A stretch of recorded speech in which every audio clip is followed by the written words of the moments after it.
Pangatlong kabanata. Simula sa araw na iyon, mas naging malapit na kami sa isa't isa. To the point na nagtatawanan na kami, naglulukuhan at sa point na nasabunutin ko na siya. Yes, as in sabunot, yung nasisiga na siya dahil sa sakit, ni isa hindi siya gumanti. I found sweet and care future husband every days past. Past few days sa company niya na ako nagtatrabaho, and yes pinayagan niya ako, yes na yes. At eto na nga ang araw, birthday ngayon ni Matthew, and last week pumunta na kami sa doktor, at gaya ng findings ng papa ni Matthew, kailangan ko talagang magpa-check up every second week of the month. Cherry, are you ready? He asked while smiling. Ang cute niya, sarap kurotan, hahaha, secret lang natin ah. Yeah, kanina pa ikaw lang naman itong hinihintay kong matapos nakakainis na una pa akong nakabihis, mas nauna siyang nag-prepare. Sorry, kailangan kasing dapat guwapo akong humarap mamaya, ngiti mo nakakatunaw may dimple pa. He, pero na nga guwapo ka naman kahit walang bihis, syempre bulong lang. Are you saying something? Non-mag-drive ka na nga lang, medyo irita kong sabi. Okay, ang ikli na naman ang sagot niya na bad trip ata, hahaha. Let's go, we're here he said before going out, and opened the door beside me. Ye gentleman, naol na lang. Pihira na lang kaya ganyan, hahaha. Thanks sabay kaming pumasok sa isang hotel, kung saan gaganapin ang kanyang kaarawan. At sa araw na ito may kakalat na ang aming sekreto, ang sikretong magbabago sa buhay ko, maaaring gamulo o umayos. Aba, ewan basta yun na yun. Tunog ng violin ang sumalubong sa amin, kasabay ng isang masigabong palakpakan. Maraming tao at puro mamayaman pa, edukado lahat sila, at mga sikat na tao dahil sa angking yaman nila. Kumigpit ang kapit ko sa braso ni Matthew. Huwag kakabahan, nandito ako, bulong niya, wala akong nagawa kundi ang tumanggo na lamang, kahit samot-saring emosyon na ang nararamdaman. Let's welcome Mr. Matthew Arevales and to the young lady, Miss Catherine Gonzalez. Mas malakas na palakpak, ang namayani sa buong kapaligiran. Kaba, iyon ang nararamdaman ko ngayon mismo. Matthew, bulong ko. Shut, everything is all right. Okay, don't be so nervous. Nakangiti niyang saad. Kaya ngumiti na lang rin ako, isang pikit ng ngiti. Happy birthday sir, sigaw ng lahat, ng empleyado niyang kakatapos lang mag-perform. So guys, let's call Mr. Arevales and have a diamond deliver speech for now. Palakpak ulit ang umalingangaw sa buong kapaligiran. Tumayo si Matthew at pumunta sa stage, pero bago iyon hinalikan niya ako sa noo, at ngumiti ng matamis, yas nakakalaglag ng pantihihi. Good evening everyone, I just want to say thank you for coming, and be with us to celebrate my 21st birthday. I have a special announcement for tonight, that leads for a wonderful tonight to me, and for my cherry, na mayani ang katahimikan at ni isa walang tunog na iyong maririnig. Hanggang sa, anak ng teteng mo, natabig ko ang baso at naglikha ito ng ingay, na siyang naging dahilan upang mabaling ang tingin ng karamihan sa akin. Hindi lang pala sila kundi pati si Matthew na patingin sa akin, Ops ka iya. Sorry, I mouthed to Matthew and he answered me a smile. I want to announce that my wedding, coming this Saturday at Catholic Church at exactly 8 a.m., he said while smile with a glow in his eyes. And the lucky lady is no another than Miss Catherine Gonzalez, the future Catherine Arevales, my future wife, he finally announced, and silence is around us. He looked at me with those staring blue eyes, with his smiling lips. I feel so proud, I'll be officially married in Saturday, officially Catherine Arevales. Namayani ang katahimikan, ngunit pamalakpak ulit ang mga tao, at nakita ko na lang si Matthew sa aking harapan, habang nakangiti parent. You're mine, he said before his lips leads mine, a sweet kiss that also leads me to heaven. Sure he, but he kissed me talaga, at nakatulala lang ako, habang hinahalikan niya ako. These lips are mine, he said while smiling ear to ear. Ti amo my cherry, he said before kiss me again. Kat, I don't know what to think nor what to do. Ang alam ko lang masaya ako sobra. I know this may be a long road ahead, but I'm hoping that Matthew and I will forever like this. On this Saturday coming week, I will be officially Mrs. Arevales. I'm excited but also nervous. I don't want to think more. But it won't be easy. I love this man, yes, I'm deeply in love this man. But I know in myself that my love to someone will never enough to make them stay with you forever. Trials and up and downs are coming. Am I ready or am I enough to fight this romantically story? Or maybe I should give up on something I really want to make mine. Cherry, are you with me? I don't know what to think, but one thing I sure is I really in love with him, in love with a man who I wanted to keep and I desire the most. Do he feel the same way? Nah, I'm so nega. And I hate it kasi nasasaktan ako. Catherine, impit na sigaw ni Matthew na siyang nagpagising sa akin. Oh, I'm sorry, ano ulit iyon? I asked him like I didn't think what might happen. I'm asking you if you enjoyed the party. Bored na sabi niya which led me a cold amore to him. Yeah, I answered him and I continued to walk away from him. Para akong naiipit at nasasakal kapag malapit siya sa akin, wala akong nahintay na sagot niya, kaya pumanhik na ako sa kwarto ko. I'm tired. This day may be tiredness, but I enjoyed and feel the happiness. Pabagsak akong humiga sa bed ko. I know myself na go overthink na naman ako, and I hate it talaga. I'm just typical women who experience breakdown, stress, depression and even anxiety. I lost my appetite in doing something I really wanted to do. Like my routine in every morning I wake up. But still I'm blessed, cause God give me another life ahead, to continue and write more in every chapter of my life. Wala na dapat akong isipin pa kasi darating na ang pinakahihintay ko, which is and makasal sa taong pinakamamahal ko. Ang kaso hindi ako alam, kung mahal niya rin ba ako. Hindi ako tanga o bobo para hindi mahalatang, these few days nagiging iba ang trato niya sa akin. I don't want to think, gusto kong magpahinga but I don't know either. Our wedding is coming, and hindi ko maramdaman ang Matthew na nakikita last weeks. He changed, and kinakabahan ako sa nangyayari sa kanya. What if mag-back out siya sa mismong kasal, because naisip niya na hindi niya dapat ako ang pakasalan niya, dahil hindi niya ako mahal. I know paranoid na ako but whatever I'm just being concerned and also worried to him. I don't want to feel this, but it's totally killing me. It's been 3 days when I last saw him. It's one of traditions and sinusunod lang namin iyon. Hindi kayo pwedeng magkita ng mapapangasawa mo before your wedding at dahil daw ito na baka daw hindi matuloy, or something might happen. Kinabahan ako doon what if sa 3 araw na di kami nagkikita. Doon masya tumakas and worse di na siya sisipot, or baka nga di na rin babalik pa. I want to contact him, but pati yun pinagbawal rin. So wala akong choice nor option, bored na ako sa islang ito and nakabago na talaga. Hindi ko alam kung bakit pa nila ako dito pinunta, pwede namang doon na lang sa bahay namin eh. Nakakainis tuloy. I'm bored, maglakad-lakad na lang ako sa tabing dagat. I'm excited I'm walking alone in peace and fresh side of the beautiful sea. Nakaka-relaxed and my thoughts kanina nag-fade agad. I'm happy and contented, si Matthew kaya.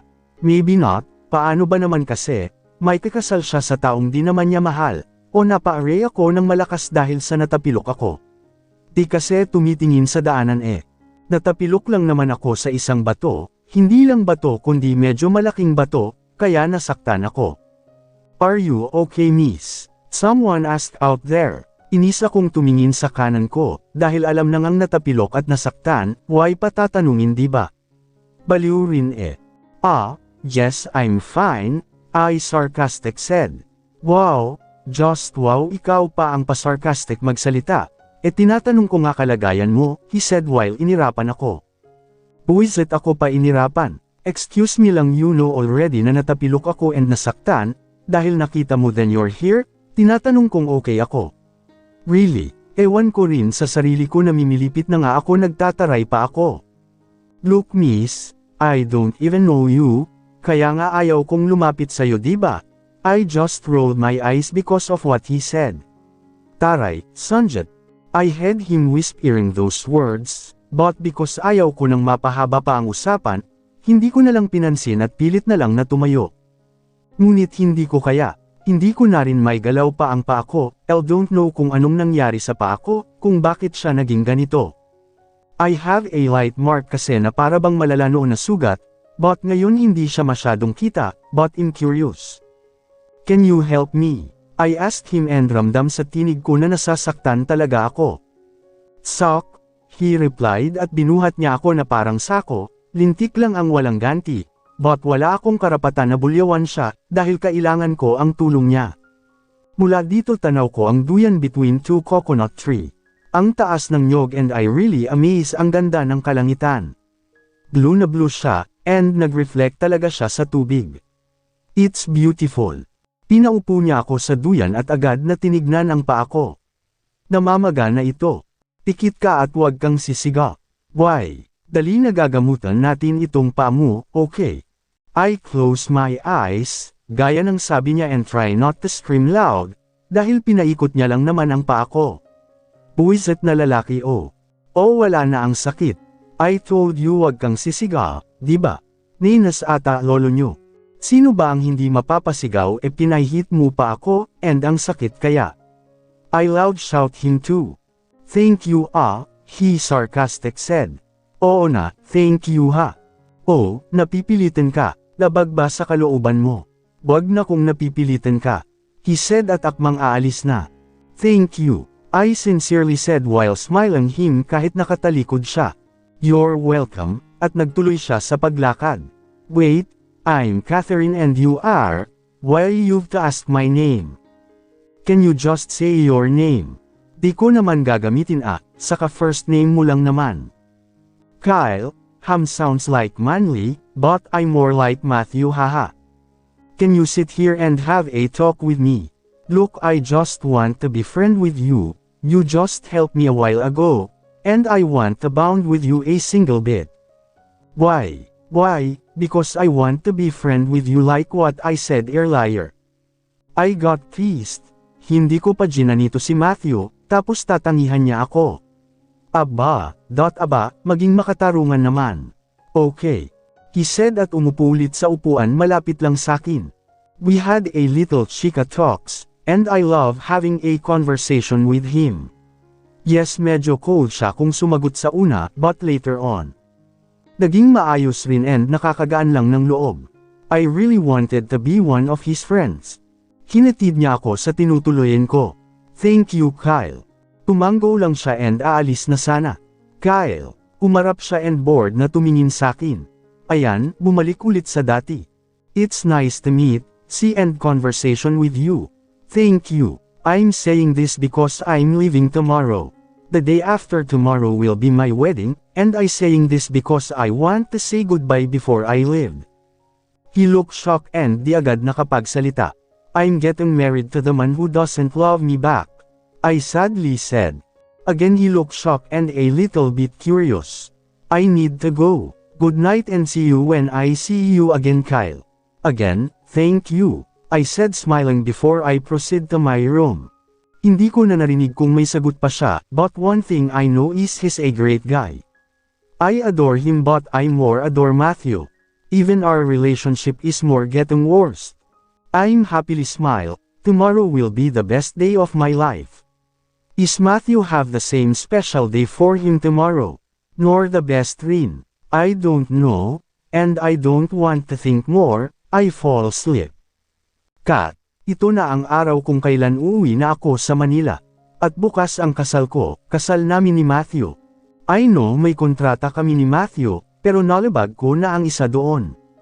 How can I survive in this certain situation, na kung saan sariling puso ang kalaban ng isip ko? Kat, someone shouted from my back. Palabas na kasi ako ng hotel. Kyle, ngumiti ako at kumaway. Catherine, do you still remember me? Ano daw syempre oo, kagabi ko siya nakilala right?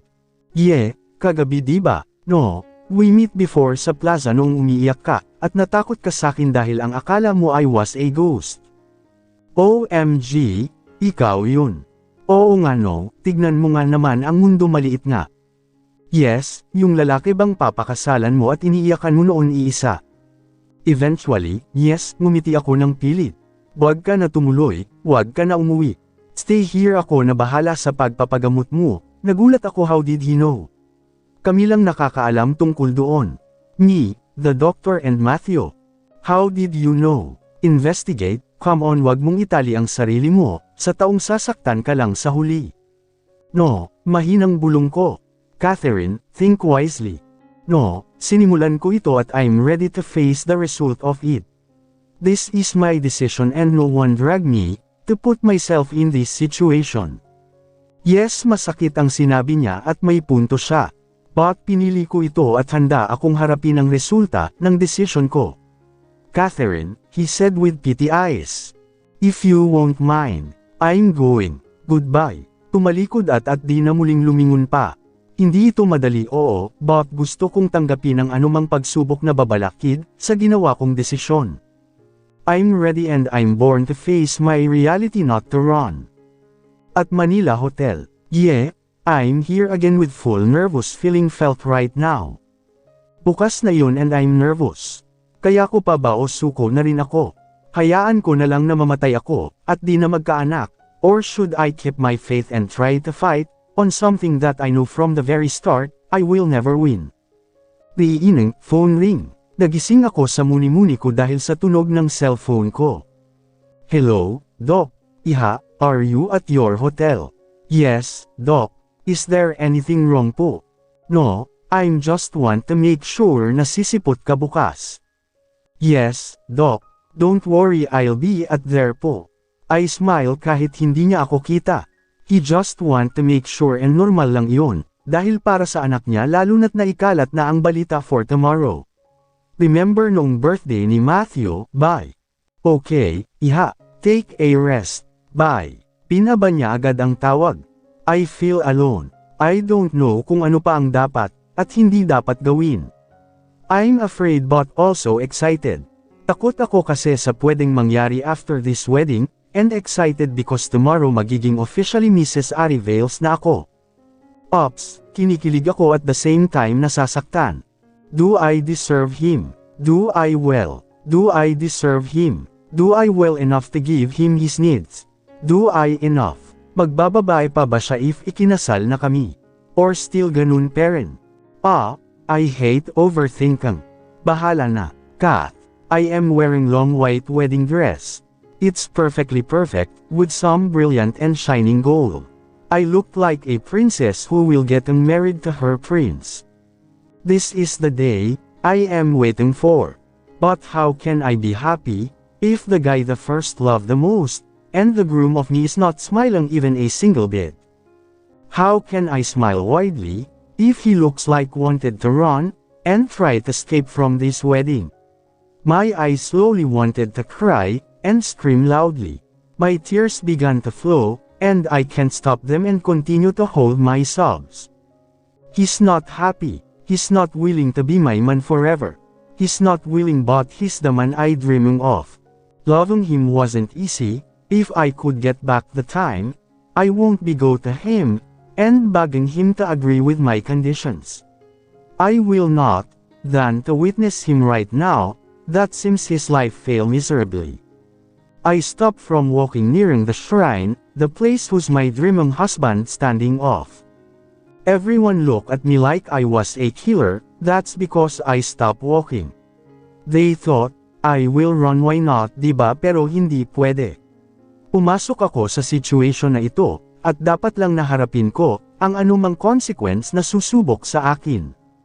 I'm not afraid in any challenges, but I'm afraid to see in his eyes, how I really not important to him. I continue to walk and try to smile. They look relief. Haha, see that. He doesn't seems nervous even, malapit na ako sa kanya. It looks like, parang wala lang itong araw na ito sa kanya, but for me kahit ganito ito at siya, still this is the best day of my life event. He held my hand and sit me in the crown chair, and he sit beside me. Today, we will all witness the wedding of Miss Catherine Gonzalez and Mr. Matthew Arevales, priest. Fast forward na po natin di ko kasi alam mga words ng pari haha. Tapos na ang kasal at kung magtatanong kayo, you may now kiss the bride, he's lang sa pisngi, mas mababa. He's not really happy at para talagang bumagsak na ang mundo niya. All people who attended are celebrating, but us as new-wedded husband and wife is totally not. I staring him away, he's outside the venue. Tinatanaw ang mga sasakyang dumadaan, at his smoking rin. Matthew, I know you're already regretting right now, and I can't change the fact that you are constrained to do this. And I'm sorry for that. I smiled bitterly and pumasok na sa kwarto ko. Yes, kwarto ko lang, dahil magkaiba parent kami ni Matthew ng room. Hindi na bago yun sakin dahil expected ko na ito. I want to cry again pero wala nang luhang tumulo. I'm physically, mentally, and emotionally tired and drained. I change and pabato akong humiga sa bed. Nakakapagod rin pala. I keep loving him even, parang sa kanya I'm just nothing, but a simple person to him. Sa bagay papel lang ang hawak ko hindi ang puso niya. I slept deeply that night, hindi ko na rin nakita ang pag-alis ng bisita or pagpasok man lang ni Matthew. Dali-dali akong nag-ayos at bumaba sa kusina para magluto, tutal asawa naman niya talaga ako, edi panindigan ko na lang kahit labag ito sa kanya, or baliwala man lang. I cooked fried rice, egg, and hotdog for our breakfast. Hindi ko alam kung paano ko siya aayain na kumain, pipihitin ko na sana ang door, pero kusa na itong bumukas na siya ikinagulat ko. Shout up, will you? Nabingi ako sa sigaw niya na siyang ikinatigil niya rin. Hindi niya siguro akalaing masisigawan niya ako. Saglit na dumaan ang sakit at pait sa puso ko, na siyang alam ko ring dumaan sa mga mata ko. Ngunit, pilit akong ngumiti at sabay sabing, kain ka na, nasa hapag na. Sige una na ako. Pilit kong pinadiretso ang tinig ko, pero hindi ako nagtagumpay. Dali-dali akong pumasok sa kwarto at nilok ang pinto, kahit narinig kong tinawag niya ang pangalan ko, hindi na lang ako umimik. At pumasok na lang sa banyo, para doon umiyak, tinanggal ko lahat ng saplot ko, lahat-lahat. I opened the shower so that hindi niya marinig ang mga hikbi ko. I sit on the side of the floor and cry, until my body become to tremble. I cry out loud until I feel relief. Halos wala na akong boses. Kaya maghapong hindi ako lumabas ng kwarto ko. I haven't eaten yet today. And I feel weak. Hindi niya ako ginulo buong maghapon, means hindi siya nag-alala, dahil sa gutom, lumabas ako sa kwarto. Then I see broken equipments and things in our sala. Bumaba agad ako and nakita ko si Matthew nakahiga sa carpet, buti na lang at may carpet, kundi lalamigan ito. Matthew, wake up. What happened? I asked him at nyogyog siya. Tanging ungol na pagka-isturbo lamang ang sagot nito. Matthew, wake up and stand up. Sa kwarto ka na lang matulog ulit. Come on, dahan-dahan ko siyang tinatayo. Kahit mahirap at sobrang bigat niya talaga. I success na ihiga ko siya, but ang masama na tangay ako. Catherine, I'm so sorry. I'm sorry if nakita mong malungkot ako sa araw ng kasal natin. Hindi ako umimik at tinitigan ko lamang siya. Pilit niyang binubuksan ang mga mata niya, kahit hindi na kaya. I'm sorry if nasaktan kita, at patuloy pa kitang nasasaktan. I'm sorry if nasigawan kita kaninang umaga, that caused you na hindi ka na rin kumain. I just stare at him and smile bitterly. He's just drunk kaya niya nasasabi lahat ng yan ngayon, pero kapag nasa ulirat na siya ulit, wala na. Dimot na agad. Don't worry, di rin ako kumain para sabay tayong nagutom. He smiled na parang baliw, hindi siya kumain because of that. Mahal kita, Catherine Gonzalez Arevales. Mahal na kita, hindi ko man maamin mismo sa harap mo pero mahal na kita. I cry at hindi rin siya nabulol pa. Yumuko ako dahil hindi ko mapigil ang humagulgul pa. Mahal kita, Catherine, my only cherry, he said at itinaas ang mukha ko. I see in his eyes with full of love and care for me. He looked serious and never wanted to joke. He smiled at pinagdikit ang mga noon namin. I love you, Catherine, do you feel the same? He asked after a second. Hindi ako nakasagot agad, I was shocked and hindi ko alam ang sasabihin or gagawin ko. I'm asking you my cherry, do you love me too? Do we have the same feelings to each other? Do you felt the same? I opened my eyes and tinitigan siya, na kanina pa pala niya ako pinagmamasdan. I love you too Matthew, I smile and my tears continues to fall. Akala ko di niya ako mahal. Akala ko di na darating ang araw na ito. Akala ko lang pala, and here I am right now crying, not because of hurt, but because of happiness and love. Mahal rin kita Matthew, mahal na mahal, I said again and kissed him, nanigas na kasi siya that's why ako na nag-move. We kiss with full of romantically and softly. I really love this man. I dream to spend every single day of my life with him. Only him. That night, we both give each other body and soul. I gave myself to him and he does too. Naganap ang naganap and I'm happy for that, I hope this will be the beginning.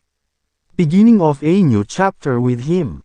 A journey of being his secret wife. Tuldok.